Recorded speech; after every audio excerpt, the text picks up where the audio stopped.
आज हम आपके मन पसंदीदा channel mix GK by GK Agarwal sir के माध्यम से लाइव बताने जा रहे हैं मधुमक्खी पालन, जिसे एपीकल्चर भी कहते हैं। ये हमारे कुछ साथी जो कि हमारे भारत देश के जम्मू कश्मीर से आए हुए हैं और ये मधुमक्खी पालन कर रहे हैं। तो आइए इस चैनल के माध्यम से देखिए ये लाइव मधुमक्खी पालन।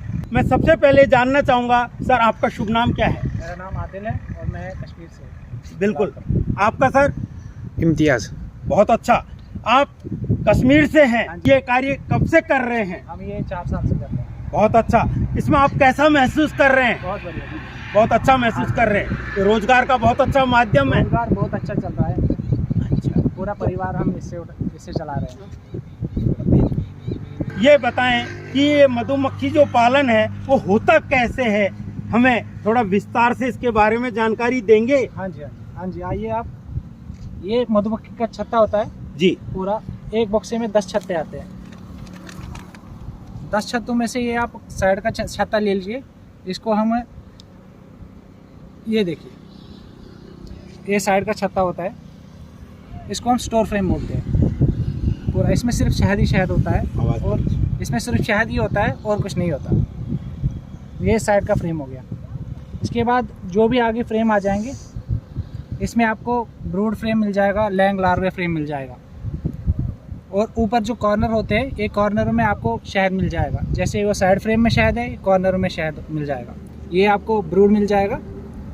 ये सारा ब्रूड है, ये लिखिए, पूरे छत्ते में ब्रूड है। और लैंग लार्वा आपको दिखाना चाहूँगा, ये देख लीजिए। तो ये लार्वा एक दूसरे से चिपके हुए हैं या आप इन पे पहले से कुछ खाने का भी डालते हैं? नहीं, कुछ खाने को नहीं डालते। जब यहाँ पे सीजन चलता है तो ये खुद ही अपने फूलों में से ये नेक्टर जमा कर लेती है। अच्छा, हाँ जी। तो ये जो आसपास में आपके सरसों के फूल हैं या जो खेती हो रही है, उन्हीं से लेकर के आते होंगे? उन्हीं से लेके नेक्टर ये जमा करके ये छत्ते में जमा करती है। अच्छा। फिर उसके बाद हम इसको एक्सट्रैक्ट करके निकाल देते हैं। जी। तो इनको क्या कहते हैं, इन मधुमक्खियों को? इनको ये जो ये वाली ब्रीड है, इनको एपिस मेलिफेरा कहते हैं। जी। हाँ जी। यानी रानी मक्खी के नाम से जानते हैं इनको? नहीं, रानी मक्खी एक ही होती है। रानी मक्खी? हाँ। तो इनमें से कोई रानी मक्खी है? इनमें से रानी मक्खी ढूंढनी पड़ेगी, मैं चेक करके आपको बताता हूँ। रानी मक्खी,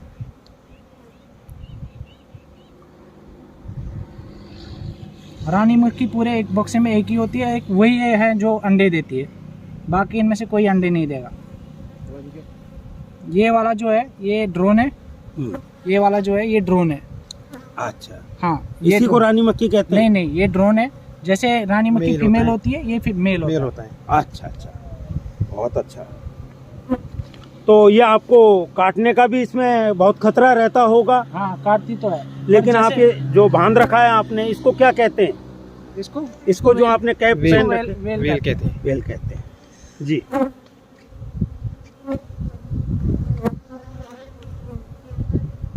ये देखिए, ये पूरा छत्ता लार्वा है। आपको करीब से दिखाएंगे लार्वा, ये देख लीजिए जी। अभी आपको रानी दिखाने की कोशिश करेंगे जी। ये मधुमक्खी जब से पालन होता है, हाँ जी। तो ये शहद बनता कैसे है? जैसे अभी हमारी मधुमक्खी फूलों पे जाती है, हाँ जी। उसके पॉलिनेशन के लिए, जी। तो वहाँ से वो नेक्टर जमा करके ले आती है। जी। नेक्टर होता है, जैसे ये देखो ब्रूड में ये ड्रॉप्स लगे हैं, ये फूल से जमा कर लेती है और इसमें डाल देती है। फिर इसके बाद यहाँ से उठा के ऊपर चढ़ा देती है, स्टोर कर लेती है। मतलब जितना इनको खाने के लिए लगता है खाती है, बाकी ये सारा स्टोर कर लेती है। बहुत अच्छा। ये शहद जो है वो कब देना शुरू कर देती हैं? जैसे कि अभी यहाँ पे सरसों का सीज़न चल रहा है। सरसों के सीज़न में मक्खियाँ जाती रहती है खेतों में जाने के बाद वो नेक्टर जमा कर लेती है। ये 10 दिन, 12 दिन में, 15 दिन के आसपास में, मतलब 6 दिन से लेकर 15 दिन तक एक राउंड पूरा तैयार हो जाता है। तो इस पूरे प्रोसीजर को थोड़ा सा आप बताएंगे कि लगभग कितना समय इसमें लग जाता है? लगभग इसमें 6 से लेके 15 दिन तक समय लग जाता है एक राउंड पूरा तैयार होने में। तो आप यहाँ इसका मतलब 6-7 चक्र करते हैं, 6-7 राउंड करवाते हैं? 6-7 राउंड करवाते हैं पूरे सीजन में, यहाँ के सरसों के सीजन में। तो आप कश्मीर से यहाँ पर आए हैं, हाँ जी, कश्मीर तो से। कश्मीर के साथ साथ क्या बीच में आपको अन्य क्षेत्र ऐसा नहीं मिला, कहीं पंजाब, हरियाणा, जैसे हिमाचल? जैसे अभी क्या है, अभी राजस्थान में सरसों चल रहा है, जी तो हम क्या करेंगे 2-3 दिन बाद, यानी कि अभी आज की तारीख है 28-29 तारीख है, हाँ, तो पहली, दूसरी, तीसरी तारीख को हम यहाँ से लोड करके पंजाब पहुँच जाएंगे। पंजाब में तब सरसों स्टार्ट होता है, अच्छा उस टाइम पे। पंजाब यहाँ से, राजस्थान से लेट चलता है, तो पंजाब यहाँ से जाके हम पंजाब में डालेंगे सरसों पे ही। तो वहाँ से हम 1-2 राउंड निकाल के फिर जम्मू में चले जाएंगे। जम्मू में जंगल का जो फॉरेस्ट होता है, फॉरेस्ट होनी के नाम से जाना जाता है, मल्टी, तो वहाँ से हम उनको जंगल में डाल के वहाँ से शहद इकट्ठा कर लेते हैं। तो आप ये कौन कौन से अन्य राज्यों में जाते हैं? जैसे हम गुजरात में चले जाते हैं, ये राजस्थान में चले जाते हैं, पंजाब चले जाते हैं, जम्मू चले जाते हैं, उसके बाद कश्मीर चले जाते हैं वापस। सर बहुत मुझे खुशी हो रही है कि आप हमारे भारत के करीब करीब कई राज्यों में इसको रोजगार के रूप में देख रहे हैं, और साथ ही साथ क्या सरसों के अलावा क्या अन्य जो फसलें हैं उनसे भी आपको कुछ शहद मिलता है? हाँ जी, मिलता है। जैसे सरसों के बाद आपका ये बियर आता है राजस्थान में, जी। जो बियर आते हैं छोटे छोटे बेर। वाले, हाँ, बेर। एक बियर पे अपना काम चलता है, मतलब तो उसके लिए क्या आप कौन से जिले में जाना ज़्यादा? राजस्थान में भी बियर आता है। हाँ, राजस्थान में कौन से जिले में मुख्य रूप राजस्थान से? में ये कोटा साइड में आता है, कोटा साइड में, हाँ। झालावाड़ साइड और में, वो कोटा साइड में कीकर का भी आता है। कीकर का भी आता हाँ। है। बहुत अच्छा, बहुत और उसके बाद हम पंजाब चले जाते हैं, पंजाब में सरसों पे भी आता है, लीची पे भी आता है। बिल्कुल बिल्कुल, लीची पर भी हाँ आता जी। है। तो तो फिर कश्मीर में चले जाते हैं, जी। कश्मीर में सेब पे भी आता है, और उसके बाद कीकर में भी आता है। बहुत अच्छा। तो मतलब जो हम अब तक समझ रहे थे कि शहद या जो बल्कि अन्य कई चीजें हैं जिनके माध्यम से रस को तैयार किया करके और अलग अलग फ्लेवर में तैयार अलग अलग फ्लेवर। तो मेरे को ये भी बताने का श्रम करेंगे कि आपने यहाँ से जो ये कलेक्ट किया, इस शहद को कैसे फिर प्रोसेस में लाते हैं? क्या कोई प्रोसेस मशीनें हैं?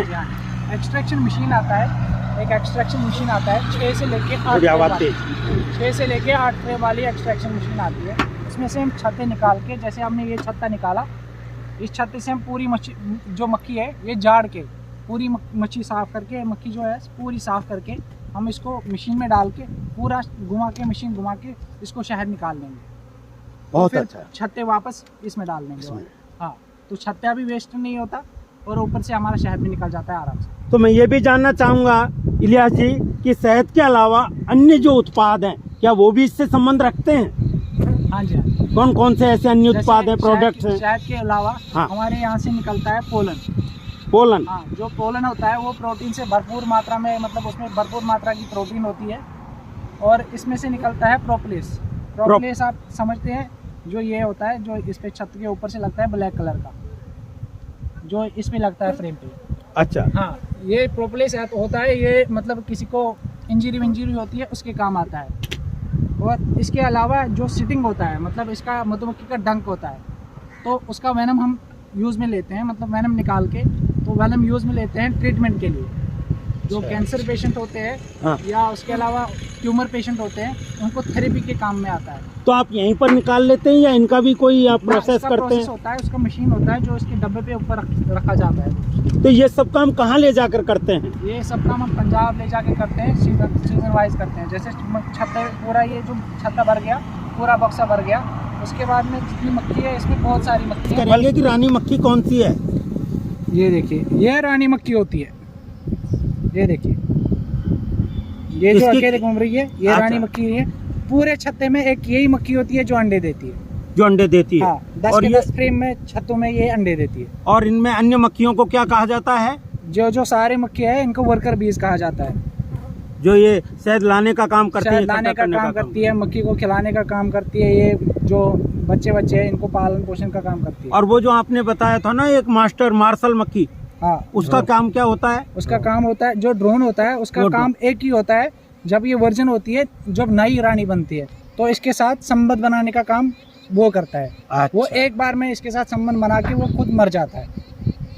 तो अभी संबंध बनाता रहता है वो या? जिंदगी में पहले जब ये पैदा हो जाती है, वर्जन होती है, तो उसके बाद वो ये संबंध बनाता है। उसके बाद ये 2 से लेके 5 साल तक अंडे देती रहती है, और वो जो ड्रोन होता है वो मर जाता है। बहुत अच्छा, आपने बहुत शानदार जानकारी दी है, उसके लिए बहुत बहुत धन्यवाद इलियास जी। आइए।